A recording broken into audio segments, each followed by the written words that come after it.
Welcome to Armory Analysis. This is the obligatory "This is just my opinion" segment, so if you've seen this before, feel free to skip to this timestamp. These videos are to eventually cover everything in the Warframe arsenal, and as you can imagine, I don't have a Steel Path build with every weapon in the game, though by the end of this I probably will.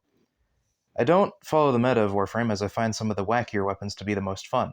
Hell, my favorite secondary is actually the Ocucore. I may not have the best build sometimes with weapons, but they work well enough, and are usually my best attempt at making them good. Last thing of note, we will be talking about Rivens, however they will not be the deciding factor as to whether they're good or not, as they are not that easy to obtain. That and I don't feel comfortable rating something that I don't have. Now, without further ado, let's get into it. November 24th, 2023. Sorry if I sound a bit out of it today. I am a bit sick. We're all a bit sick today, but honestly, hey, might as well make a video while I'm at it. What else am I gonna do, right?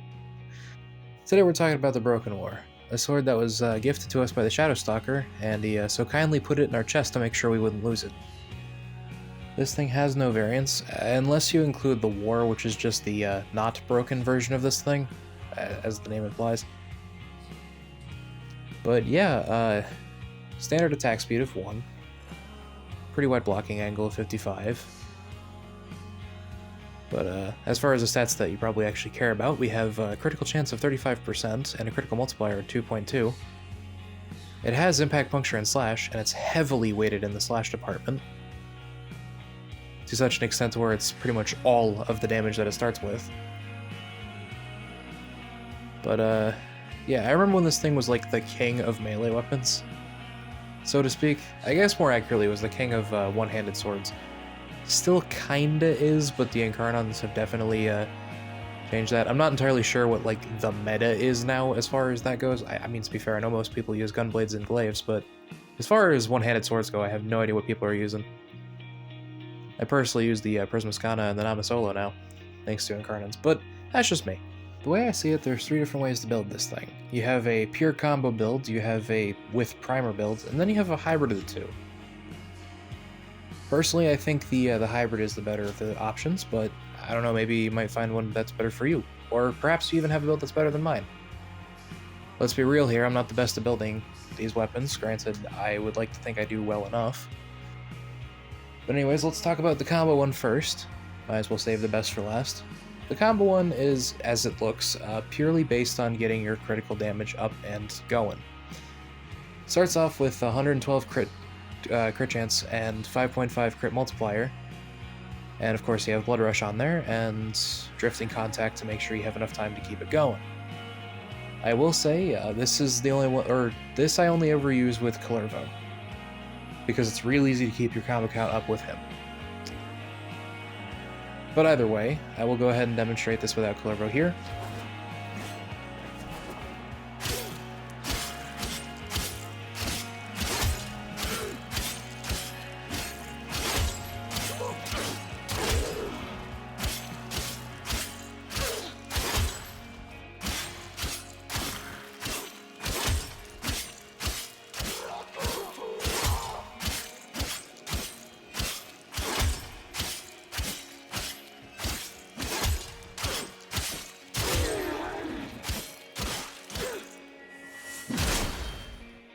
And then I'll go ahead and demonstrate it with Kullervo here so you know what I'm talking about. Alright, so as you can see, that's kind of why. Granted, I'm sure you guys probably already know about Kullervo. I mean, hell, you're watching a Warframe video, for fuck's sake. But, I don't know, maybe you're a new player, or maybe you just haven't got Kullervo yet. I like to cover all the bases, that way nobody's left out. But anyways, the next build would be the Primer build, and this is a build that's under the assumption of, using something like, I don't know, the Cedo or the Epitaph or something to get some statuses going. Because despite it being primarily a crit weapon, it does have a high enough crit and a high enough status where you could feasibly do, something with that. And as you can see here, this is primarily status-based. Actually, it's entirely status-based.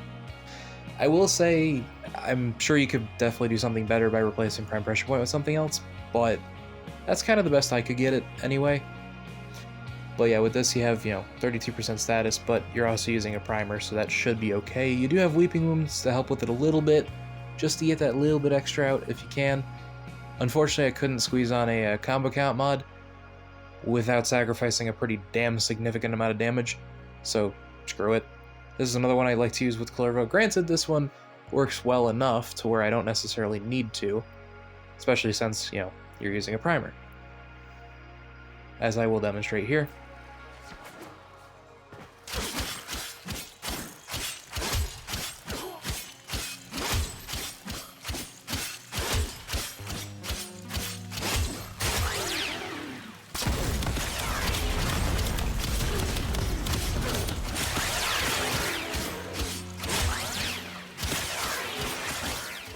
Okay, as for the last build, we have, you know, the hybrid, which, nobody said this was a bad build. Nobody said this was a good build either. It's a bit of a weird one, I know, but it only has viral and on there for the status, and I mainly have that on there because, well, slash. I would like to squeeze heat on there. Genuinely don't know how, because as it is, it already has very, you know, limited amount of damage. But I do have Blood Rush and Weeping Wounds on there, as well as, of course, you know, Condition Overload. Wasn't able to squeeze, you know, Corrupt Charge or anything like that on there, so just have to live with that.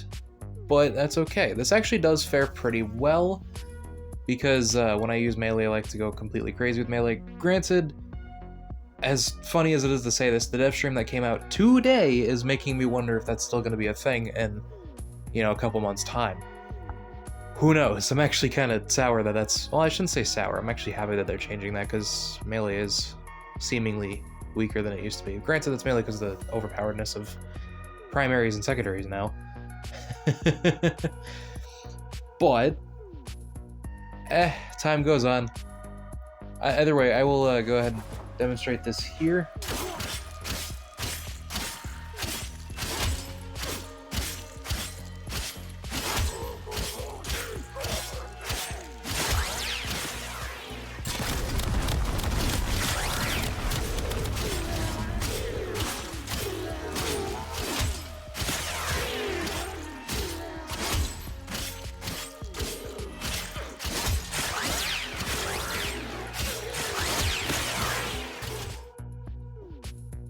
I will say this is another weapon I would like to have a Riven for, but at the same time, I don't really need one because of the other, you know, single-handed melee weapons that I use.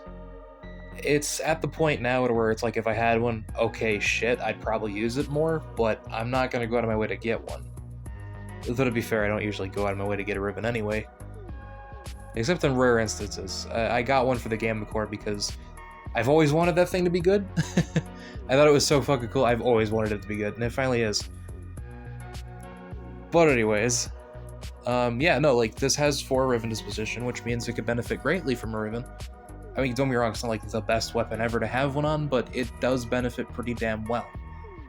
And the nice thing is because of how flexible Rivens are, you could easily shape it to what you need for this. Granted, you could do that with any weapon, as you probably already know.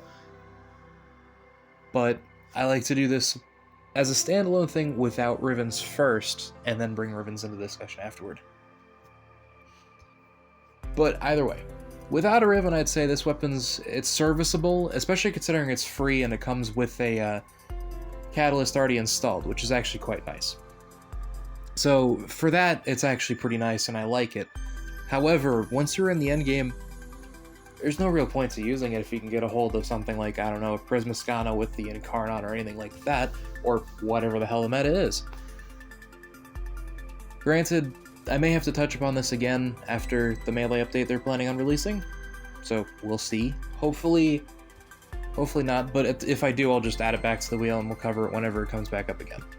That is if you guys want. If you guys don't want me to cover this weapon again, that's fine with me. Let me know in the comments, honestly. But anyways, that's it, and that's all.